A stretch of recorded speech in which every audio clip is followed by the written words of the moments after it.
Hello everyone, welcome to our channel chemistry academy for IIT JEE and NEET. आज हम phenols discuss करने जा रहे हैं।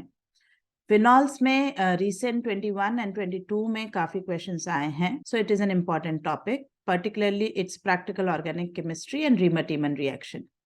Before we start, I'd like to request you all to subscribe our channel in case if you haven't subscribed it yet. Please share our channel with your family, friends, peers, and others. Do not forget to hit the like button and if you like our video. So let's start phenol. So this is phenols. Phenols are commonly also known as carbolic acids. Phenol is a functional group which is different from alcohol because phenol is the word you will use when OH is directly connected to any aromatic group. It could be benzene or naphthalene or anthracene. They are all grouped under the functional group phenol. Now, whenever there is an isomeric alcohol and phenol, then they are not considered as any other isomer, but they are strictly under the category of functional isomerism. Alcohols when OH is connected to sp3 carbon, phenol when OH is connected to sp2 aromatic carbon. So here, these two written in front of you are examples of functional isomers. Some common names that we may have to remember for phenol functional group is catechol, resorcinol, quinol, pyrogalol, fluoroglucinol, chrysols when OH and CH3, alpha naphthol and beta naphthol. I have written this just for your reference or notes. You can use it if you need. Now let's go to physical properties of phenol. Phenols are capable of hydrogen bonding because they have hydrogen attached to oxygen. That is why their boiling point is very high as compared to relatively closer molecular weight hydrocarbon, toluene.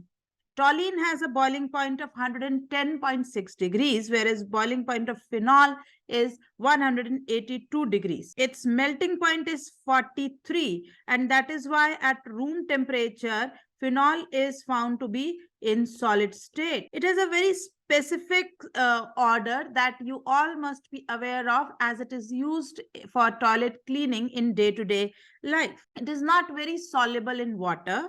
Why? Despite H bonding, the hydrophobic part, this benzene part, acts as hydrophobic in nature, which is quite large. So despite having a capacity to form H bond, it is not highly soluble in water. And you must all have seen कि जब इसे हम cleaning के लिए mopping, पोछा लगाना या toilet cleaning के लिए इस्तेमाल करते हैं और इसे आप वाटर बकेट में डालते हैं तो you always get a turbid solution. It is never a clear solution because it is not completely soluble. It is not soluble in water. It is sparingly soluble. I can use the term slightly soluble in water. It is corrosive in nature. Okay, it corrodes your skin. And if it is subjected to litmus test, it behaves acidic to litmus, turns blue litmus red. Okay, these are its characteristic properties. Pure phenol जो होगा, अगर आप freshly prepared या pure phenol देखेंगे, तो it is colorless. It has no specific color. It is whitish. It is colorless. But अगर कुछ देर रखा गया, कुछ समय रखा गया, तो it is easily oxidized to a light pink color, this quinoid structure.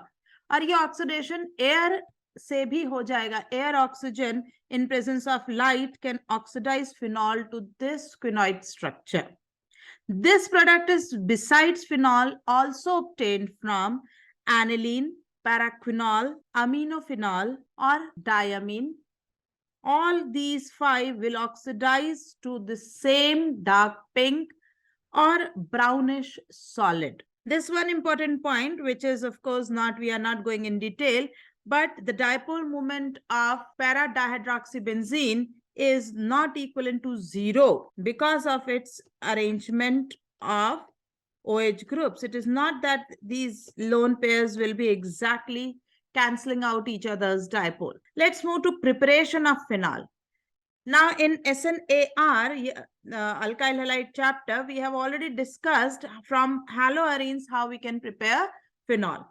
If we want to prepare phenol from aryl halides, see the temperature and the pressure required is very high, because this way it is taking very difficult for OH minus to attack this benzene ring. This particular method is following benzyne mechanism. ये जो होता है Dawes process, ये benzyne mechanism से होता है, which is not in JEE syllabus, both in mains and advanced, but you should just note that ये जो reaction है Dawes process, जहाँ 623 Kelvin और 320 atmosphere आपको चाहिए और concentrated NaOH, solid NaOH डालकर आप ये reaction कराते हैं, वहाँ ये mechanism benzyne है. अब ये बहुत ही विग्रस कंडीशन है. इस कंडीशन में हमने ये चेंज किया और X चेंज होकर phenol, but conditions being basic, we'll have O minus Na plus salt of phenol. Slight treatment of acid will give us phenol. So this was once an industrial process, was considered to be industrial method of preparation of phenol, but definitely being very expensive and risky, it is now outdated and we have better methods. We'll just discuss in 2 minutes cumene hydroperoxide method of phenol preparation.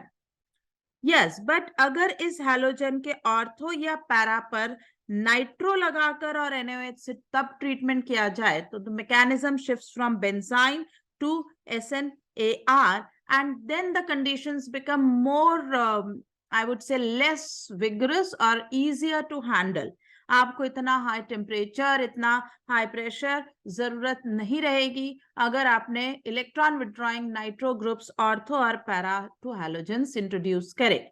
ऐसे groups जितने ज्यादा होंगे उतना rate of reaction will further go fast and ease of reaction will become better and better. One more as a reminder, in SNAR we have already also studied that the rate of SNAR will be PHF, then PHCl, then PHBr, and then PHI. So here, if you have a question, a comparative question, in one there was fluorine, another there is chlorine or bromine, fastest one to react if is asked, then it is the one with fluorine, right? Let's move to next preparation. You can prepare phenol from benzene sulfonic acid. Benzene sulfonic itself is prepared with oleum. Oleum is SO2 dissolved in concentrated H2SO4. So that SO2 dissolved in concentrated H2SO4 acting as electrophile preparing benzene sulfonic acid.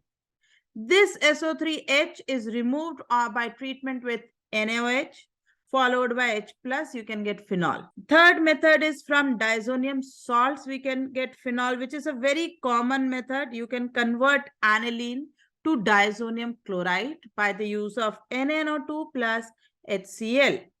NaNO2 plus HCl is a fixed source of electrophile NO positive. This NO positive attacks on aniline nitrogen and form diazonium.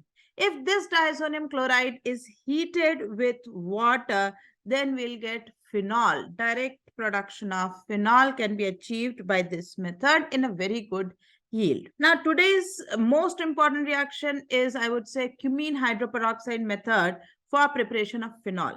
This in present date is the industrial method for preparation of phenol. Okay, it is the industrial method for preparation of phenol. Now, what is cumene? Let us first break down what is the name. Cumene hydroperoxide method. So what is cumene? See, first step we are preparing cumene. It is benzene plus N-propyl chloride and AlCl3. Which reaction we are using here is Friedel-Crafts alkylation. यहाँ हमने Friedel-Crafts alkylation use करा है और इसमें क्योंकि आपने AlCl3 का use करा है, AlCl3 being a strong Lewis acid, therefore we are observing rearrangement of a primary carbocation to secondary carbocation and you get isopropyl benzene. Isopropyl benzene is the one which is called cumene. Isopropyl benzene को ही हम cumene कहते हैं. ना इस cumene के अंदर अगर आप देखो तो हमारे पास अलग अलग तरह के हाइड्रोजन्स हैं. हमारे पास कुछ हाइड्रोजन है जो डायरेक्टली बेंजीन से अटैच हैं. हमारे पास 6 हाइड्रोजन हो सकते हैं जो इन CH3 से अटैच हैं. यहां से अगर हमने रेडिकल जनरेट किया होता तो वो प्राइमरी बनता। लेकिन ये जो हाइड्रोजन मैंने यहाँ मार्क करके रखा हुआ है, ये हाइड्रोजन अगर आप देखें तो ये हाइड्रोजन ना सिर्फ बेंजाइलिक है, इट इज ऑल्सो 3 डिग्री। और ऐसा होने से इस जगह पर जो ईज ऑफ रेडिकल है formation, it is very much increased. इस जगह पर 3 डिग्री रेडिकल जो कि रेजोनेंस विथ रिंग भी दिखाएगा besides हाइपरकॉन्जुगेशन of 2 CH3s will become very stable। और हमने पहले भी देख रखा है कि atmospheric oxygen will act as a biradical. So वो ऑक्सीजन जो है रेडिकल फिनोमिना के थ्रू यहाँ इंसर्शन दिखा रही है। ये जो बना क्यूमीन में ऑक्सीजन का इंसर्शन का product, this is called cumene hydroperoxide। This cumene hydroperoxide is now treated with dilute H2SO4। Now dilute H2SO4 being much more acidic than our hydroperoxide will protonate the hydroperoxide। This oxygen being protonated has made OH2 plus as a leaving group। But if it leaves, then I would have got oxygen plus charged with incomplete octet. An electronegative atom, that too of the level of oxygen with incomplete octet positive charge bearer, will be extremely unstable. So it is not formed completely, it is just concerted shift of the group from the adjacent oxygen site। इसके adjacent में हमारे पास है oxygen के पड़ोस में ये carbon. अब इस कार्बन पर आप चेक करेंगे जितने भी ग्रुप हुआ करें, जैसे इस पर्टिकुलर एग्जांपल में एक फिनाइल है, 2 CH3 है, तो जो भी ग्रुप्स होंगे उनमें से जिसका भी माइग्रेटरी एप्टीट्यूड सबसे ज्यादा होगा, मैक्सिमम होगा, वो कंसर्टेड शिफ्ट करेगा with this H2O being left. ये H2O यहां से जा रहा है, साथ ही साथ ये pH इस तरह से शिफ्ट करेगा। जब ये pH यहां से शिफ्ट करेगा तो positive charge is now on carbon rather than oxygen. और यही स्टेप जो है इसकी RDS होती है कि शिफ्ट हुआ और कार्बोकटायन बना। प्रैक्टिकली इसमें O पॉजिटिव बना ही नहीं। O पॉजिटिव हमने माना कि हम उससे गुजरे, बट अगर आपसे पूछा जाए कि क्या इस रिएक्शन के अंदर एक कंप्लीट O पॉजिटिव स्पीसीज बनी है, तो answer is false, no it is not formed. So now on this carbocation form, this water is attacking as a nucleophile. Water ने अटैक किया, OH2 प्लस बनेगा and then it has lost H plus. जब उसने H plus लिया तो ये जो situation हमारे पास बची है, ये जो स्पीसीज बची है, this is called hemiacetal। And I think all of you remember that hemiacetals are highly unstable, medium acidic है, so it's easy for us to remove them। हमने फिर से ये साइड प्रोटोनेट की, ये good leaving group, and then high bond dissociation energy of oxygen double bond carbon, ये revert और ये फिनॉल सेपरेट हो गया। Acetone has lost H plus अलग हो गया, free acetone is form. So what we have seen, अगर net reaction के फॉर्म में कहा जाए तो cumene is placed in atmospheric oxygen in presence of sunlight and then it is also treated with dilute H2SO4। Gradually conditions में phenol plus acetone is formed.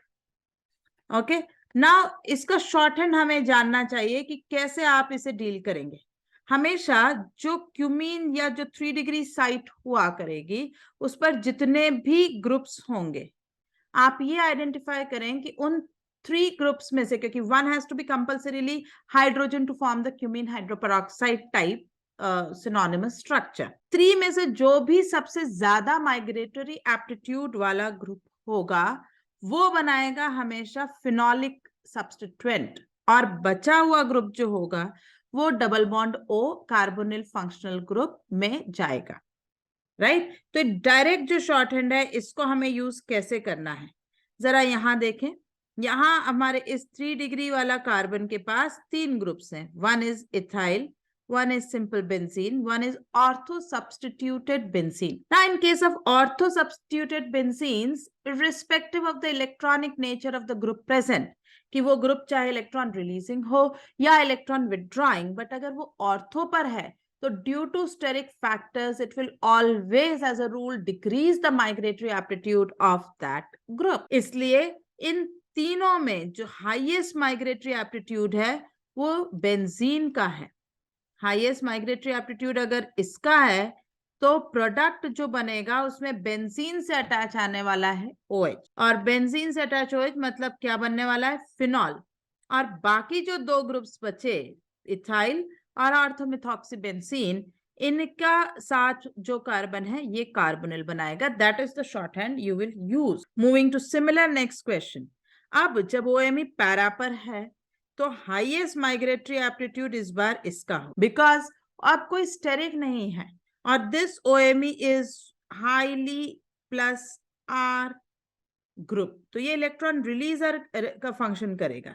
ये electron releasing high electron density groups are more preferred for migration, इसलिए इसके साथ आया phenol और बचे हुए के साथ आपने बना देना है कीटोन, राइट। अब इस पर्टिकुलर पॉइंट पे सिमिलर क्वेश्चन, सेम क्वेश्चन ही मैं कहूं, लैंग्वेज थोड़ा चेंज करके, it has been asked both in mains 2019 as well as in 2022. Direct question. The product formed in the reaction of cumene with oxygen followed by treatment with dilute HCl will be. तो cumene with oxygen यानी cumene hydroperoxide and then it is treated with dilute HCl मतलब acetone and phenol. Answer is 3। और ये 2 साल लगा, अभी recent पास में 19 और 22 दो बार सेम क्वेश्चन आ चुका है। So it is important to know cumene hydroperoxide method of phenol preparation. आइए अब प्रिपरेशन से आगे बढ़ते हैं और करते हैं chemical properties of phenol. Phenol जो है ये एसिडिक तो है, जैसे अल्कोहल्स को हम एम्फोटेरिक कहते हैं वैसे ही फिनॉल्स कुछ एसिडिक हैं, और इनका जो पीके का वैल्यू है वो to be exact is 9.95। To be round off you can just remember it to be somewhere close to 10, कि इसकी पीके की वैल्यू 10 है। और आपको याद होगा पीके ज्यादा होना मतलब Ka is less, it is going to be a weaker acid. Weaker, but to weaker what extent? Phenol is stronger acid than water and alcohol and HCO3 minus. HCO3 minus water और alcohol से ये stronger acid है, लेकिन weaker है carboxylic acid से और H2CO3 से। इनसे ये वीक बिहेव करने वाला है, क्योंकि H2CO3 is a diprotic acid, ये 2 बार आयनाइज हो सकता है। तो फर्स्ट जो आयनाइजेशन है, फर्स्ट टाइम जब ये आयनाइज होगा from H2CO3 to HCO3 minus and H plus, इस पर्टिकुलर आयनाइजेशन कांस्टेंट की कंपैरिजन में phenol is a weaker acid, लेकिन HCO3 माइनस जब फर्दर आयनाइज होता है उसकी इस पर्टिकुलर K2 की जो वैल्यू है इसकी कंपैरिजन में phenol is a stronger acid, right. ये इस सेकंड का पीके जो है कुछ 10.35 या 4 के आसपास है, दैट इज व्हाई उसकी कंपैरिजन में फिनॉल इज स्ट्रॉन्गर। और H2CO3 का first dissociation constant is somewhere like 6 nearly 6.3, सो उसकी कंपैरिजन में phenol is a weaker acid. अब जब ये एसिड की तरह बिहेव करता है तो हमारे पास ये सारी रिएक्शन की सीरीज तैयार होती है।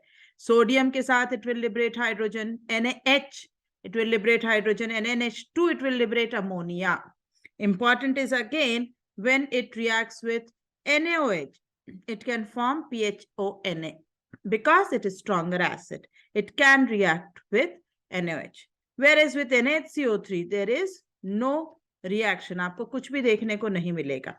Na2CO3 का आप लेकर आएंगे सोल्यूशन, एक्वस सोल्यूशन, और उसमें आपने फिनॉल डाला तो phenol will be soluble forming this sodium phenoxide and Na2CO3 will be now converted to NaHCO3. Grignard से अगर आपने ट्रीटमेंट करा फिनॉल का तो there will be liberation of hydrocarbon RH. Now important note कि yes, phenol do not react with NaHCO3 solution liberating CO2 gas, but the dinitrophenols which are ये ortho dinitro भी हो सकते हैं, ये 2,4 डाइनाइट्रोफिनॉल भी हो सकते हैं, और या फिर picric acid that is 2,4,6 trinitrophenol.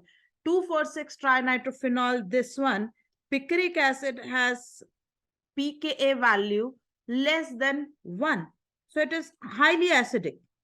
ये तीनों जो है, इनको अगर हमने NaHCO3 के साथ ट्रीट किया तो ये CO2 लिबरेशन दिखाते हैं, and we'll have observation of liberation of CO2 with brisk effervescence. तो ये टेस्ट इनके लिए बन सकता है, बट बाकी फिनॉल्स के लिए ये नहीं है.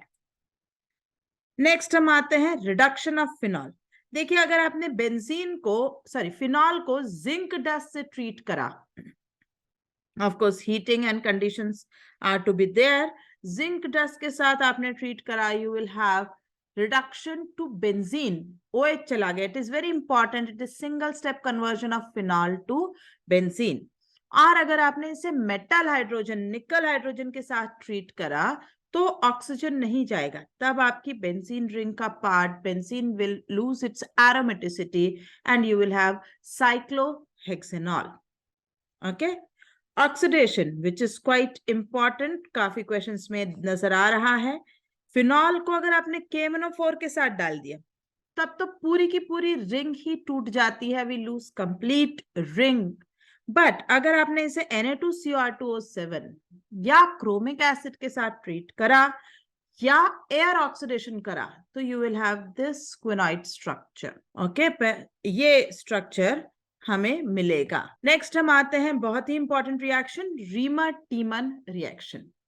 रीमर-टीमन रिएक्शन में हम फिनॉल को रिएक्ट कराते हैं with chloroform in presence of a base.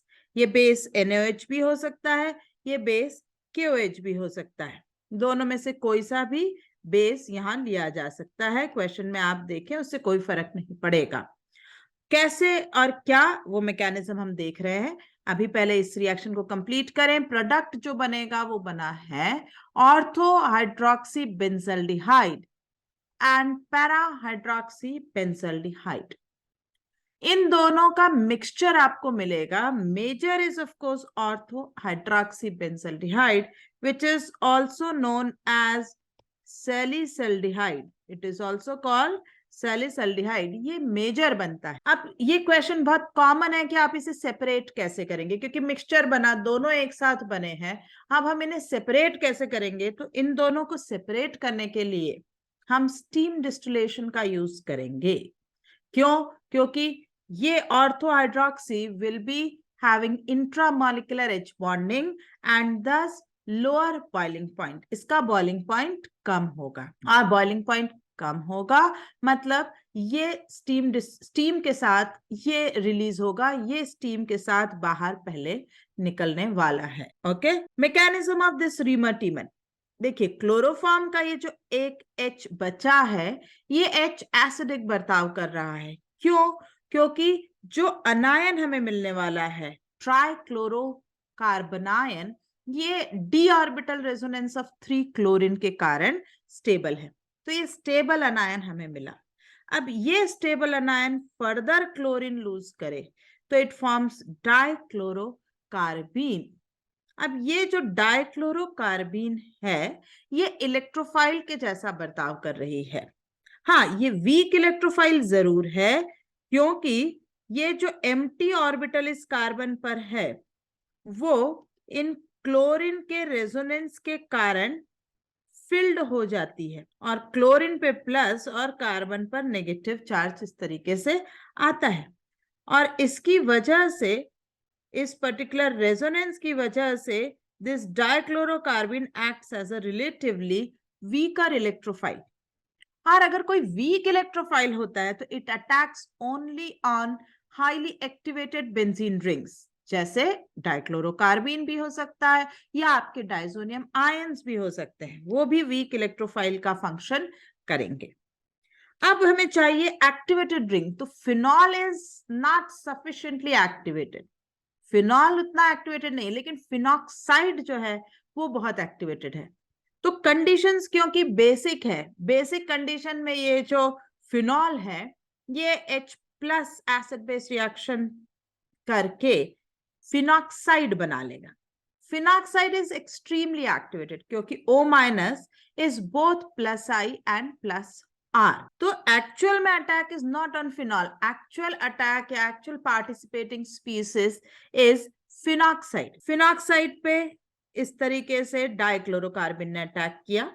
We have lost aromaticity in this particular step. We regain aromaticity and this particular intermediate is obtained.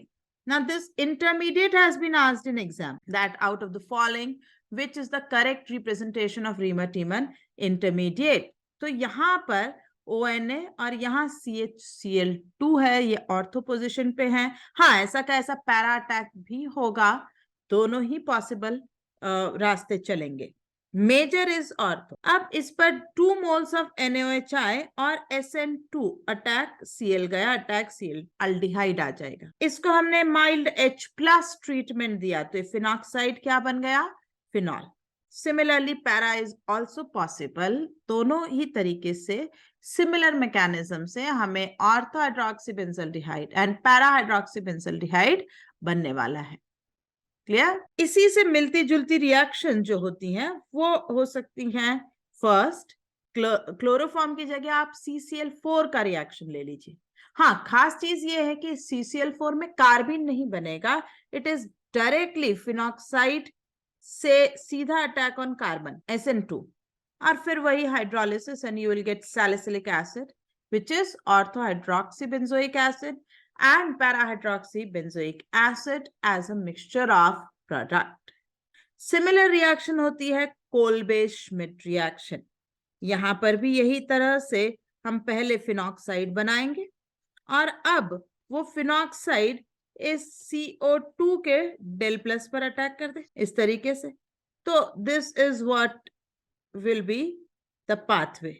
Similar ही आपको मैकेनिज्म देखने को मिल रहा है in all these reactions कि ये इस तरह से O माइनस ऐसा बनेगा, यहाँ Na प्लस जो रहेगा वो इन सब पे चिलेशन रखेगा and finally again aromaticity gain करना और H प्लस का ट्रीटमेंट करते हुए you will have salicylic acid and para-hydroxybenzoic acid, salicylic being major again. The question I was telling you was asked in 2022 mains only. See the intermediate X in the reaction. Exactly from NCERT direct question, chloroform, aqueous NaOH, phenol क्या intermediate है जो NaOH डालकर acidify करके बना है? Options जहां पर बच्चे कंफ्यूज हुए हैं या हो सकते हैं वो B और C है। B में आप देखें इन्होंने फिनॉल कंटिन्यू करा है और C में फिनॉक्साइड, बट क्योंकि कंडीशंस अगर बेसिक हैं तो फिनॉल नहीं, आंसर में फिनॉक्साइड जो है वो करेक्ट ऑप्शन है, इसलिए correct answer given by NTA was C as पर NCERT में क्लियर ये सोडियम फिनॉक्साइड स्टेज है, सो आंसर इज C। इसके अलावा ये तो हो गई कुछ स्पेसिफिक बेंजीन फिनॉल रिएक्शंस, लेकिन general electrophilic addition electrophilic substitution reactions भी फिनॉल देता है। कौन सी? सबसे पहले देखते हैं हेलोजनेशन। हमने बेंजीन पे जब हेलोजनेशन करते हैं तो बेंजीन पर हेलोजनेशन करने के लिए हमें लुईस एसिड की जरूरत होती है कि FeCl3 लाइए, AlCl3 लाइए। क्यों? क्योंकि ब्रोमीन को पोलराइज करना पड़ता है, बेंजीन तो पोलर है नहीं। बेंजीन की नॉन पोलर बिहेवियर पर ब्रोमीन डायरेक्ट अटैक नहीं कर पाता, तो हम लुईस एसिड की हेल्प से उसे पहले पोलराइज करते हैं, जब वो पोलराइज होता तब अटैक कर पाते हैं। लेकिन फिनॉल में हमें इस लुईस एसिड की जरूरत नहीं है। क्यों? क्योंकि फिनॉल में तो रेजोनेंस ही अपने आप में इस फिनॉल को पोलराइज करे हुए है और वो पोलराइज स्ट्रक्चर डायरेक्टली हैलोजेंस पर अटैक कर सकता है। टू ऐड टू इट, अगर आपने वाटर ले लिया तो वाटर में जो आयंस हैं, जो पोलराइजेशन है वो फर्दर एनहांस होने वाले हैं, वो बढ़ने वाले हैं। ब्रोमीन खुद भी यहाँ पर पोलराइज होगा वाटर के अंदर। As a result both components that is phenol and bromine under polar solvent are becoming quite reactive. तो रिएक्शन में आपको एक ब्रोमीन नहीं 2, 4, 6 ट्राइब्रोमोफिनॉल मिलता है और ये एक व्हाइट प्रेसिपिटेट के फॉर्म में अपीयर होगा। व्हाइट प्रेसिपिटेट यानी विजिबल चेंज, और इसलिए ये प्रैक्टिकल ऑर्गेनिक केमिस्ट्री या टेस्ट ऑफ फिनॉल बनेगा। दूसरा हमारे पास है फिनॉल की reaction with bromine in CS2। CS2 और वाटर, अंतर ही क्या हुआ? Solvent polarity. CS2 is non polar solvent. तो अब CS2 में जब मैं ये काम कर रही हूं तो अब मेरा ब्रोमीन पोलराइज नहीं, फिनॉल अपने रेजोनेंस से जो पोलैरिटी रखता है वो कंटिन्यू हुई, लेकिन एक कंपोनेंट की जब पोलराइजेशन डिक्रीज हुआ तो एक्सटेंट ऑफ रिएक्शन कम मिलेगा। अब आपको 3 ब्रोमीन नहीं मिलेगा, अब आपको या तो ऑर्थोब्रोमोफिनॉल या पैराब्रोमोफिनॉल मिला करेगा। हाँ, major due to steric is parabromophenol, but minor के तौर से आपको ऑर्थो भी मिला करेगा। ठीक, तो ये बड़ा इंपॉर्टेंट है कि वाटर में जब आप लेंगे तो यू विल हैव 2,4,6 ट्राइब्रोमोफिनॉल, और CS2 में जब आप यही रिएक्शन करा रहे हैं तो मोनोब्रोमोफिनॉल या तो ऑर्थोब्रोमो या पैराब्रोमोफिनॉल बनेगा। ठीक, यहां पर हम एक चीज और ऐड करें कि आपने इप्सो में पढ़ा है SO3H is a good leaving group, COOH is a good leaving group. तो अगर इस तरह से हाइड्रोक्सी सल्फोनिक एसिड या हाइड्रोक्सी बेंजोइक एसिड पर आपको ब्रोमीन वाटर का रिएक्शन दिया जाए तो ये SO3H और COOH भी डिस्प्लेस हो जाते हैं और आपके पास 2,4,6 ट्राइब्रोमोफिनॉल बनता है।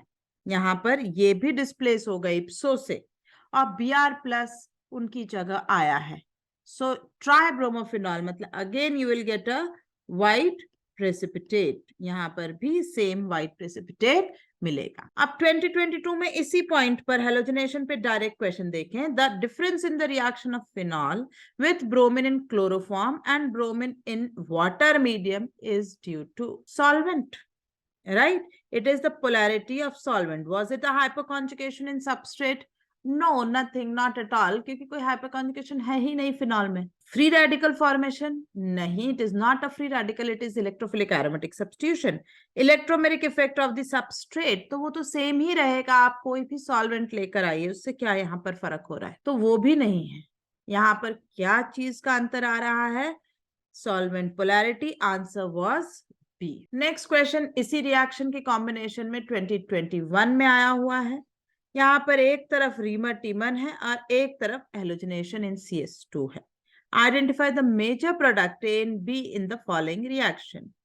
अभी हमने बात करी कि bromine in CS2 major will be parabromo. So let us see where is A, and they have interchange, huh? A is parabromo. So 2 options, either 2 or 4, right?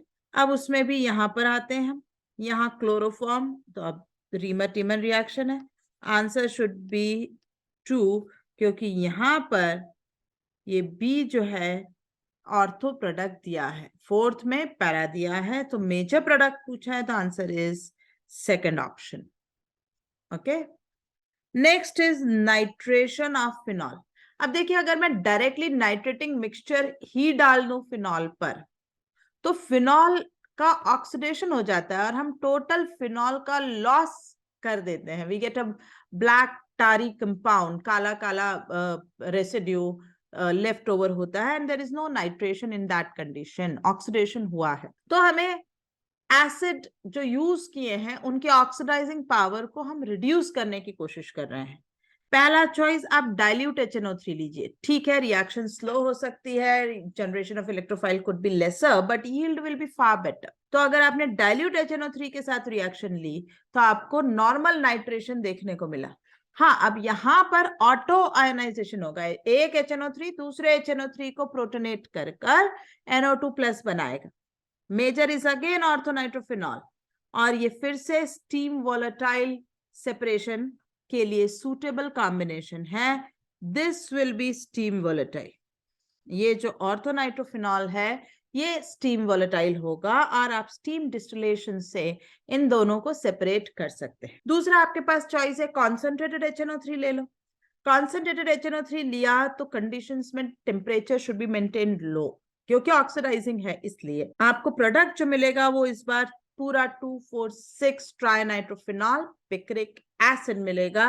ये येलो कलर का अपीयरेंस देता है। ओके हाँ, but as I said कि oxidation तो होगा ही, इसलिए यील्ड पुअर होगी आपका। Parallelly loss of reactant in oxidation products will be there, inevitable it will be there. तो आज हम नया मेथड यूज करते हैं लैब में। अब हम लैब में picric acid direct concentrated HNO3 डालकर नहीं बनाते हैं। अब हम पिक्रिक एसिड बनाते हैं with the use of concentrated H2SO4 first. हमने पहले H2SO4 डाल दिया। H2SO4 क्या करा, ऑर्थो और पैरा पर अटैच हो गया। ऑर्थो और पैरा दोनों पर जब वो सल्फोनेशन के साथ अटैच हुआ तो ये इलेक्ट्रॉन विड्रॉइंग ग्रुप इस फिनॉल की oxidising power, oxidation power reduce कर दिया। अब इसका इतना इजी ऑक्सीडेशन नहीं होगा, तो आराम से हम कॉन्सेंट्रेट HNO3 के साथ अब इसे ट्रीट करें।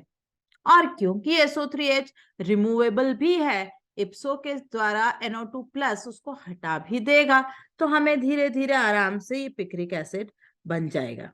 तो आज हम जो मेथड यूज करते हैं वो सल्फोनेशन फॉलोड बाय नाइट्रेशन है। पहले कभी हम डायरेक्ट कॉन्सेंट्रेटेड HNO3 डाला करते थे और बनाते थे, but yes both will ultimately final product पूछा जाए तो it is picric acid. Next question, ये क्वेश्चन आया है मेंस 2020। यहाँ देखे सीधे पूछा है कि कॉन्सेंट्रेटेड HNO3 और H2SO4 डालने पर क्या बनेगा। अब हमने बेंजीन के वक्त पढ़ा था कि अगर एक से ज्यादा ग्रुप्स प्रेजेंट होते हैं बेंजीन पर और नया इलेक्ट्रोफाइल आता है, तो वो सबसे पहले एक्टिवेटिंग ग्रुप की तरफ ही देखेगा। उसी का जो ओरिएंटेशन, जो पोजीशन एक्टिवेटेड होगी वहां वो अटैक करेगा। देखें ये जो CH3 है ये +H से एक्टिवेट कर रहा है, OH +R से, और नाइट्रो तो एक्टिवेट ही नहीं कर रहा है, तो -R कर रहा है। अब एक +H और एक +R, इनमें भी हम कंपैरिजन करेंगे तो definitely winner will be OH। This is more activating. और अगर ये मोर एक्टिवेटिंग है तो इसका ओरिएंटेशन अटैक का होता है ortho and para. One ortho is blocked, here I can have, here I can have, there are 2 possible sides. But ये पोजीशन जो है ये स्टेरिक हिंडर्ड, यहां पर अगर हम अटैक कराएंगे तो तीनों चारों लगातार ग्रुप हो जाएंगे। यहां से मैं अटैक कराऊंगी तो answer will be 2 and you can see in 2 there will be lot of steric, so this is rejected and therefore answer जो है वो यहां पर अटैक से बना and answer will B 3rd। कैसे अप्रोच करा हमने, सारे ग्रुप्स का एक्टिवेशन डीएक्टिवेशन देखा, सबसे एक्टिवेटेड ग्रुप कौन सा है वो आइडेंटिफाई करा, और फिर उसका जो डायरेक्टिव इन्फ्लुएंस से अवेलेबल पोजीशंस हैं वो कहाँ फ्री हैं वो चेक करी। लेकिन ये ध्यान रखा कि कभी भी लगातार ग्रुप्स जो लग रहे हो बेंजीन पे उनको हम अवॉइड करना चाहेंगे ड्यू टू स्टेरिक, और therefore answer was 3rd। Okay, next reaction जो हम फिनॉल में देखते हैं वो है एस्टर फॉर्मेशन रिएक्शन। ये भी काफी पूछी जाने वाली रिएक्शन है। Ester formation reaction is esterification of phenol या carboxylic acid is also known as Schotten Baumann reaction. अब देखें आप, simple phenol plus acid in presence of concentrated H2SO4 will form ester. ध्यान ये रखना है कि इस एस्टरिफिकेशन रिएक्शन में एसिड से OH जाता है और अल्कोहल या फिनॉल से H+। ओके, और आंसर इज दिस एस्टर। आप एनहाइड्राइड से बनाइए, नो प्रॉब्लम। एनहाइड्राइड में भी ये रिएक्शन इसी तरह से बैकवर्ड को आएगी। अगर आपको एस्टर बनाना है तो ध्यान से देखो, आपको फिर से H2SO4 चाहिए। H2SO4 will make this equilibrium move forward। H2SO4 की प्रेजेंस में ये रिएक्शन फॉरवर्ड होगा, otherwise it is difficult. Okay, यहां पर भी आपको H2SO4 चाहिए, क्यों? क्योंकि H2O जो है ये कॉन्सेंट्रेटेड H2SO4 एब्सॉर्ब करता जाएगा and thereby through Le Chatelier equilibrium will be pushed forward generating more ester. आप एसिड क्लोराइड से काम करवा सकते हैं। एसिड क्लोराइड और रिएक्शन ऑफ फिनॉल में हमेशा जो बाय प्रोडक्ट साइड में बन रहा है वो बन रहा है HCl। अगर मैं इस HCl को ऐसा ही छोड़ दूं, ऐसा ही कंडीशन में रख दूं, तो ये वापस इन्हें बैकवर्ड की तरफ धक्का मारने की कोशिश करेगा। इसकी वजह से रिएक्शन पीछे जाएगी। इसको एब्सॉर्ब करने के लिए, इसको खत्म करने के लिए हमने पिरिडीन या 3 डिग्री अमीन ली होती है। तो दिस जो HCl होगा ये एब्जॉर्ब हमें कराना पड़ेगा बाय द बेस जो हम यूज कर रहे होंगे। तो आप इसके सवालों में अधिकतर एरो पर पिरिडीन या कोई 3 डिग्री अमीन लिखा हुआ देखेंगे ना। यहाँ पर एक क्वेश्चन आता है कि why 3 degree amine, why not 2 degree of primary amine. अगर आपने 2 डिग्री या प्राइमरी अमीन ले ली होती तो उस कंडीशन में, मान लीजिए आपने प्राइमरी अमीन ले ली, उस कंडीशन में आपके पास एसिड क्लोराइड पर अटैक करने के लिए 2 कॉम्पिटिटर होते, या तो आपका प्राइमरी अमीन अटैक कर देता या फिनॉल अटैक करे। बट क्योंकि nitrogen being less electronegative will be a better nucleophile, तो इसलिए इसकी प्रेजेंस में अगर आपने अमीन्स जो ले ली प्राइमरी या सेकेंडरी, तो इंस्टेड ऑफ दीज एस्टर्स आपको आंसर्स आने लग जाएंगे अमाइड। तो आपने 3 डिग्री अमीन ली ताकि उसके पास ऐसा कोई हाइड्रोजन ही नहीं होगा जो वो लूज करे और न्यूक्लियोफिलिक अटैक में पार्टिसिपेट करे। That is why we need either pyridine और 3 डिग्री अमीन। इसी रिएक्शन से, इसी रिएक्शन के रास्ते हम बड़ा ही इंपॉर्टेंट कंपाउंड बनाते हैं एस्पिरिन। कैसे? हम लेते हैं salicylic acid. What is salicylic acid? अभी हमने बनाया है कोल-बेस रिएक्शन में, ऑर्थो हाइड्रोक्सी बेंजोइक एसिड। अब इस पर HCl की रिएक्शन हमने ली। जब हमने इसकी रिएक्शन ऐसे HCl से करवाई तो ये एसिटाइलेटेड बेंजोइक एसिड हमें बना। Okay, this is acetyl salicylic acid, it is also called acetyl salicylic acid. ये जो कंपाउंड बना ये एस्पिरिन है। ये व्हाइट कलर का क्रिस्टलाइन कंपाउंड बनता है। केमिस्ट्री इन एवरीडे लाइफ में हमें पता होना चाहिए कि aspirin is a non narcotic pain killer. जैसे नार्कोटिक होते हैं मॉर्फिन एंड हेरोइन, ये सब भी पेन किलर है, काफी सीवियर पेन किलर्स हैं, बट ये नार्कोटिक होते हैं, इनका आपको एडिक्शन हो सकता है। Aspirin is regarded as non narcotic drug. It is a white powder, it is not soluble in water. Aspirin की टैबलेट आप पानी में डालेंगे तो क्लियर सोल्यूशन नहीं, दाने दाने आपको पाउडर फॉर्म तैरता या नीचे बैठता हुआ मिलेगा। हाँ, ये एस्पिरिन एनाल्जेसिक है, एंटी इंफ्लेमेटरी है और एंटी पायरेटिक है। ये तीनों वर्ड्स के मीनिंग समझिए। एनाल्जेसिक मतलब पेन किलर। ओके, एनाल्जेसिक का क्या मीनिंग होता है? Pain killer. Anti inflammatory, inflammation मतलब सूजन, बॉडी में स्वेलिंग, कहीं हो सकता है कि आपको विजिबल स्वेलिंग हो सकता है आपको इंटरनल स्वेलिंग हो, तो it acts against that anti inflammation. तो ये एस्पिरिन जो है वो इन्फ्लेमेशन को रोकता है हमारी बॉडी में, हमें हेल्प करता है उसको ओवरकम करने के लिए। ये पेन को दबाता है और ये टेम्परेचर, बुखार, तापमान, एंटीपायरेटिक, ये हमारी बॉडी का टेम्परेचर भी कम करता है। इसकी यही जो प्रॉपर्टी है, पर्टिकुलरली एंटी इन्फ्लेमेशन प्रॉपर्टी, इसी वजह से मेरे ख्याल से इट इज, आप सबको पता होगा कि हार्ट अटैक के वक्त जो है एक इमीडिएट ट्रीटमेंट के तौर से एस्पिरिन की टैबलेट्स वाटर में डालकर पिलाई जाती हैं। क्यों? क्योंकि ये जो नसें होती हैं, जो जो हमारी वेन्स एंड आर्टरीज होती है, उनको थोड़ा सा फैला देता है और we can by few minutes और say half an hour 45 minutes to reach to the hospital. So this aspirin is very important medicine. Okay, now let us come to POC of phenol, that is practical organic chemistry of phenol. Of course, first point you can use is its acidic nature because it will give you the litmus test. Second, it is soluble in NaOH, insoluble in NaHCO3, soluble in Na2CO3.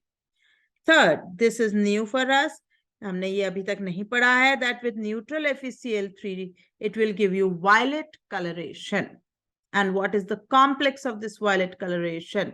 देखिए, neutral FeCl3 का अर्थ है इसमें slight थोड़ा बहुत drops of NaOH डाले ही होंगे। क्यों? क्योंकि FeCl3 का खुद का जो सोल्यूशन होगा वो एसिडिक होगा, weak base ferric hydroxide, strong acid HCl। तो अगर आप फ्रेशली प्रिपेयर्ड FeCl3 का सोल्यूशन बनाएंगे तो वो एसिडिक होगा, और एसिडिक कंडीशन, वो भी कौन सा एसिड? HCl, उसके सामने phenol will not dissociate to form phenoxide. हमें चाहिए न्यूट्रल कंडीशंस की ये डिसोसिएट हो टू PHO माइनस, क्योंकि वो PHO माइनस ही यहाँ आयरन के साथ ये कॉम्प्लेक्स बना रहा है, FePHO 6 times 3 minus. This complex is violet coloration. So हमें यहाँ पर जो FeCl3 है हम बनाकर उसमें ड्रॉप्स ऑफ बेस डालते हैं ताकि वो न्यूट्रल हो जाए. नेक्स्ट टेस्ट जो हम ले सकते हैं, it is a bromine water test. ये भी हम डिस्कस करे हैं अभी थोड़ी देर पहले ही कि कैसे 2,4,6 tribromophenol which is a white precipitate ये बनेगा. ठीक. Now we are coming to this very important test called phthalein dye test. इसके बनने का मैकेनिज्म आपके लिए इंपॉर्टेंट नहीं है, उसमें कोई आपको एनर्जी लगाने की जरूरत नहीं, आप नेट रिएक्शन पे ध्यान दीजिए. होता क्या है थैलीन डाई टेस्ट में, वी हैव फिनोफ्थलीन का फॉर्मेशन. किससे हमने बनाना किससे है? सो हम लेते हैं थैलिक अनहाइड्राइड. थैलिक अनहाइड्राइड की रिएक्शन कराई जाती है फिनॉल से इन प्रेजेंस ऑफ कॉन्सेंट्रेटेड H2SO4. तो कॉन्सेंट्रेटेड H2SO4 की प्रेजेंस में जब ये थैलिक अनहाइड्राइड और फिनॉल आपस में रिएक्ट करें, तो देखिए आप ये लिखिए, फिनॉल दो इस तरह से लिखिए, उनकी पैरा पोजीशन के हाइड्रोजन्स और थैलिक अनहाइड्राइड का एक डबल बॉन्डेड हो, इनको पूरा लेते हुए हम क्या कर रहे हैं, हम -H2O यहां से वाटर हटा रहे हैं. और H2SO4 is a water absorber, आप याद रख सकते हैं. और ये डबल बॉन्ड O की जगह पैरा पोजीशन से हमने दोनों फिनॉल यहां अटैच कर दिए. ठीक. ये जो बनता है ये है हमारा फिनोफ्थलीन. ओके, जिसको हम HPH भी कहते हैं. ओके, ये फिनोफ्थलीन हमारे पास बना. ना दिस फिनोफ्थलीन जब ये न्यूट्रल है तो ये कलरलेस है, इसका कोई भी आपको रंग नहीं दिखेगा, it will be simply colourless like water. पर अगर आपने इसमें बेस डाला, जब आप बेस डालते हैं तो ये जो OH है इसका एसिड बेस रिएक्शन, एक फिनोलिक ये दूसरा फिनोलिक एंड, ये दोनों ने एसिड बेस करा और आपके पास O- O- बना. ये स्क्वायर ब्रैकेट मतलब ये हमने सिर्फ समझने के लिए बनाया है, एक्चुअल में हमें ये स्पीसीज मिलने वाली है जो ब्रैकेट के बाहर हमने लिखी है. क्या हुआ, ये देखिए फिनॉक्साइड बनाया, अब ये रेजोनेंस से, ओके, रेजोनेंस से ये यहाँ पर इस कार्बन के साथ बॉन्ड बनाए, ये कार्बन को 5 बॉन्ड हो जाएंगे. तो एक इसका बेंजीन, दूसरा बेंजीन, और यहां से 2 बनने वाले हैं. Best leaving group is O-, ये कार्बोक्सिलेट बेस्ट लिविंग ग्रुप है, ये हट गया. ओके, और हमें यहाँ ये स्ट्रक्चर मिला. ये स्ट्रक्चर जो होता है ये ही पिंक कलर का होता है, जो हम कहते हैं समवेयर आई थिंक अराउंड 7.8 और सम से लेके 10.5 pH की जोन में जो पिंक कलर फिनोफ्थलीन दिखाता है वो इस अनायनिक, इस डायनायनिक स्ट्रक्चर की वजह से दिखाता है. अगर आपने और ज्यादा बेसिक करने की कोशिश करी, आपने उसे 9.7 9.8 से मोर बेसिक और OH डालना शुरू कर दिया, तो अगर आपने और ज्यादा OH डाला तो ये OH इस जगह पर अटैक करता है. ओके, और ये स्पीसीज बन जाती है जो कलरलेस है. अब ये कलर नहीं दिखाएगा. असल में ये कलर आता ही इस एक्सटेंडेड रेजोनेंस से है. जब यहाँ डबल बॉन्ड बनता है तो देखिए पूरा सिस्टम यहां से यहां तक रेजोनेंस में आ गया. अब जैसे ही आपने OH डाला ये रेजोनेंस टूट गया है, ब्रेक हो गया, और इसलिए स्पीसीज अब कैसी बन गई आपके पास, कलरलेस. ठीक. ये टेस्ट बहुत इंपॉर्टेंट है. ये टेस्ट जो है एनसीईआरटी लैब मैनुअल में मेंशन है, तो आपको पता होना चाहिए कि टेस्ट क्या होता है. इनफैक्ट ये टेबल भी एनसीईआरटी लैब मैनुअल में है. अगर आपने पैरा पोजीशन जो है ओरिजिनल कंपाउंड की, ओरिजिनल फिनॉल की ब्लॉक हुई तो फिनोफ्थलीन नहीं बनेगा. क्यों? क्योंकि अपन ने ओरिजिनल कंपाउंड में क्या किया, पैरा पोजीशन से H गायब किए. अगर यहाँ H होते ही नहीं, या ऑलरेडी CH3 NH2 NO2 कोई भी XYZ ग्रुप होता तो फिनोफ्थलीन नहीं बनेगा, और तब वो पिंक कलर भी आपको स्लाइट अल्कलाइन कंडीशंस में नहीं मिलेगा. ठीक. और ये पिंक ही बने ये भी जरूरी नहीं है, क्योंकि वो जो पिंक कलर आता है वो आता है एक्सटेंट ऑफ रेजोनेंस से. अब आपने रिंग अगर चेंज करी तो रेजोनेंस भी चेंज होगा. रेजोनेंस चेंज हुआ तो जो मॉलिक्यूलर ऑर्बिटल जो उसकी बनेंगी उनकी भी तो एनर्जी चेंज हुई. अब वो एक्साइट और डी एक्साइट जब हो रही होंगी तो एनर्जी अलग, colour observe will definitely be different. तो ऐसा नहीं है कि फिक्स हमेशा वायलेट सॉरी पिंक ही कलर होगा। अलग अलग में फिनॉल्स में अलग अलग कलर मिल सकता है। जैसे ऑर्थोक्रिसॉल अगर आपने स्टार्टिंग मटेरियल ली आपको रेड कलर मिलेगा, मेटाक्रिसॉल ली तो आपको ब्लूइश पर्पल कलर मिलेगा। ध्यान दीजिएगा दोनों में पैरा पोजिशन अवेलेबल है और रिएक्शन होती चली जा रही है, आपको कलर मिल रहे हैं। पैराक्रिसॉल में पैरा पोजिशन इज ब्लॉक्ड क्योंकि यहाँ तो ऑलरेडी CH3 लगा है, so there will be no color as para position is blocked.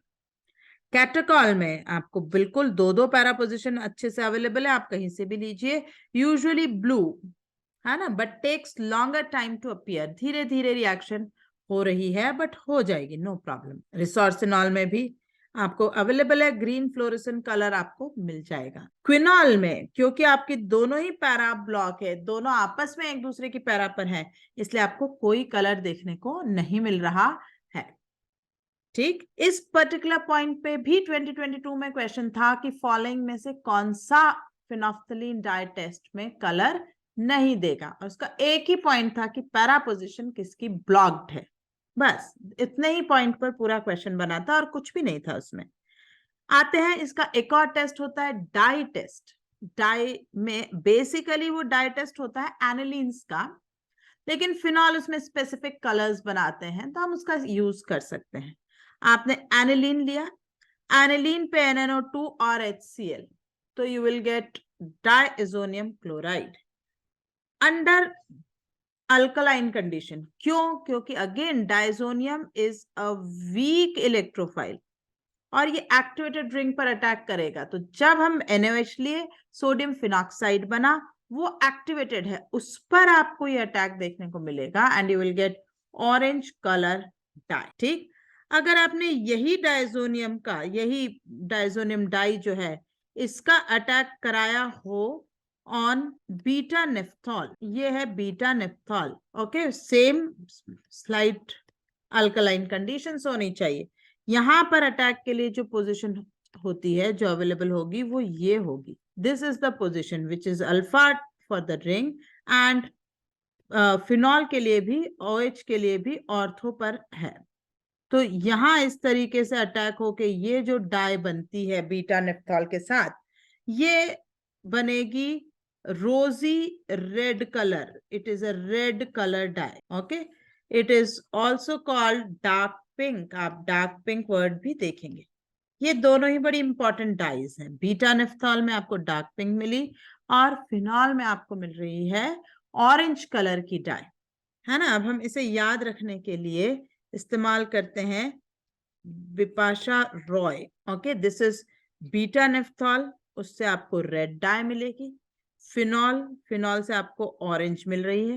Aniline में येलो, एनिलीन अभी हमने नहीं ली है लेकिन yes you can remember this as BPA Roy, okay.